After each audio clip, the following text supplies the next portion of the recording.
Batur. Bendino nyanyi. Kowe dadi bojoku bendino nyanyi.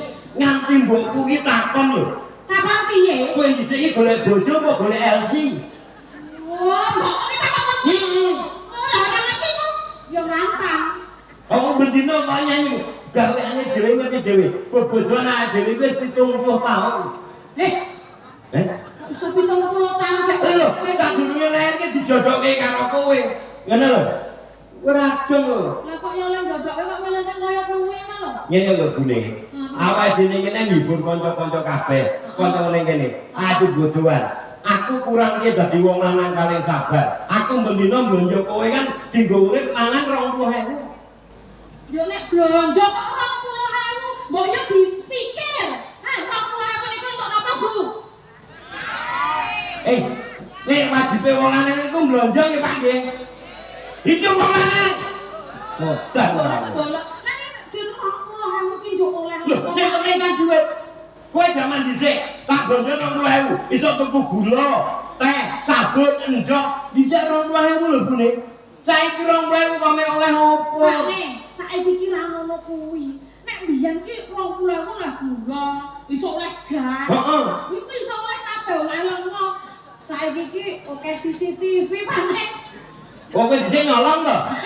Ayo piye dek 20.000. Nek ora karo tak remani ngono ki lah saiki ki anggere aku rono CCTV ketok. Aku rono ketok.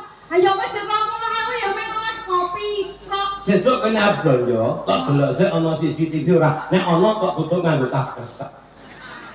Kowe lagi blonjo. Loh, kowe iki nuntut aku, pane asline iso dadi wong sugih. Wong lanang ki kurang piye to? Nyambut gawe, mangkat esuk bali sore. Nggih boten, Pak? Oleh cek dikeke sinten bojone kok? Kurang piye? Tekan omah nyepai kopi wae ora. Iso Pak sugih, penak dadi wong cukup. Mbakane wong sugih. Ra iso. Loh, penak dadi wong cukup. Ra iso. Penak dadi wong sugih. Nek aku njaluk pane, mbok aku ditukoke kae orang anu mas-masan ngono kaya tanggane kae. Aku tukokno kulkas, aku tukokno mesin cuci. Lah saiki aku mbayu ngene kok. Nek wong sugih dituruti. Penak wong cukup dadi wong lanang. Ingat, penak wong cukup. Kowe njaluk aku coba saiki. Pakne aku nek dadi wong cukup. Heeh, Penak ora sugih ya. Ora sugih cukup. Oke, mbok aku ditukokno pik motor. Tak nggo ngeturke rono rene kae karo ndorone. Cukup. Aja terus ngomonganmu. Tak tapuk cangkemmu. Apa iso? Cukup. Ngomong cukup ya mek ngono kuwi. Penak dadi wong cukup, malah dadi wong sugih. Yo sewu Bapak. Bapak-bapak nek umpama duwe bojo ngoten iki njaluk emas, gelang, kalung, anteng-anteng. Nggih to?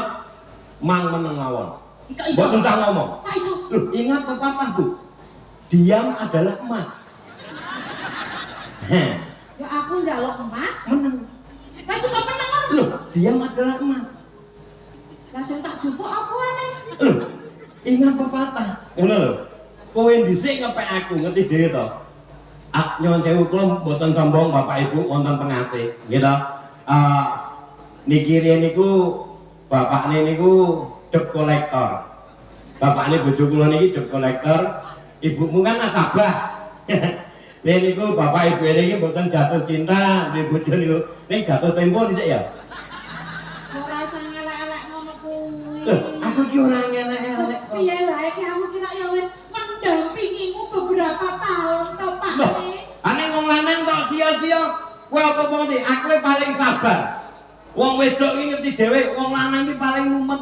Kok iso paling mumet? Lho, kowe ngerti obat sakit kepala kae. Gambare kakek wong lanang. Ra ono obat sakit kepala gambare wong wedok. Dadi wong lanang sing mumet, sing marake mumet wong wedok. Kok iso ya? Lho, wong wedok iki ngerti dhewe. Sing lanang sabar. Hah. Kowe PKK njaluk seragam. Lah, pengajian, Seragam. senam. Yo seragam tak sepatune. Nah, kowe ngerti bapak ning mburi mau. Aku nganggo kaos sekonsol semen wis suwek-suwek dienggo. Ora sabar bapake. Ibu-ibu sing ning kene ngerti dhewe hak nonton iki do wedaan, do gincunan, pupuran. Bapake nganggo sarung kaos sekonsol semen suwek. Kurang piye? Sabar ora? Mergone nek bapak-bapak iki tidak memikirkan penampilan. Yo. Ngono kae. Kowe ngerti ora? Nek jane-jane sampeyan kira ya tak tokoke 10 to. 10 hopo ke sponsor sampo. Lah tak kira nggak ngerti lah aku ki tuku karo bendina tuku ning kono to pane. Heeh. Kita anu ya tak kei kaos yo yu. Aku yo seneng to. Hah? Lah kok bar tuku meneh. Tapi ini sak kei kaos yo yu. Wes. Ya kita naik meneh. Ayo kita lukoke yang tak anggap anyar tak kei kowe. Sing jenenge ade bobojuan kuwi ya kudu trima. Ngono lah ning kene iki melu babu kok. Dadi jenenge bojo, wong wedok iki manut wong lanang. Kowe ra melu-melu kowe. Lho. Ora melu-melu piye to? Aku yo melu main ora arep metu. Iye karepe iki. Dhewe yo melu. Ora kowe melok main gak arep metu. Aku